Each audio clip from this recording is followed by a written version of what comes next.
Now, as gender-based violence (GBV) continues to rise in parts of northern Nigeria, the Emir of Dutse, Hameem Nuhu Sanusi, has called on leaders across all sectors to unite in tackling the growing crisis.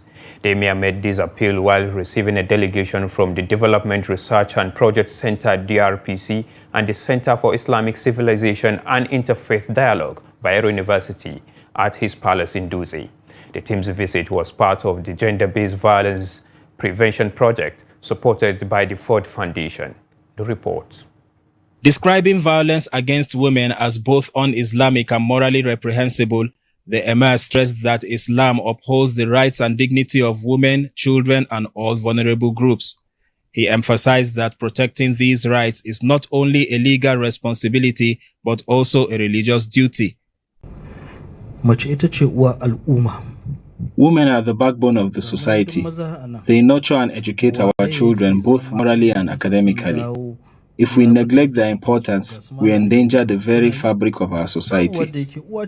The Emir urged religious scholars, policymakers, and researchers to study Islamic teachings more deeply in order to develop practical faith-based responses to GBV.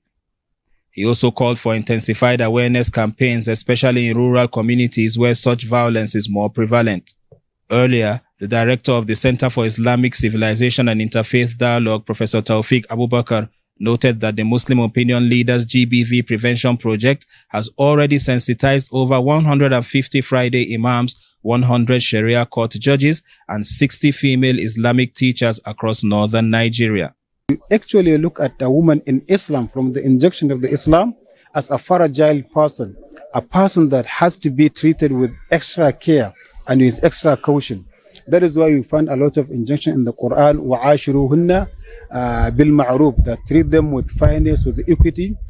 He highlighted Islamic principles that strictly forbid violence, stating that Islam obliges men to care for their families with compassion, particularly during vulnerable periods such as childbirth. The project coordinator Umar Ahmad Umar explained that the initiative is rooted in Quranic teachings and prophetic traditions that promote respect, care, and dignity for women. We're actually here because we're expanding the work to Jigawa, Bauchi, and Niger states. We're already working in Kano and Kaduna, so we are planning to expand the work to Jigawa, Kaduna, and Niger states.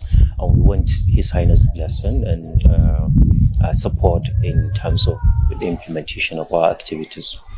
Another member of the team, Aisha Tijani, noted that the project will soon expand its activities to Jigawa and Bauchi states as part of broader efforts to eradicate gender-based violence across the region.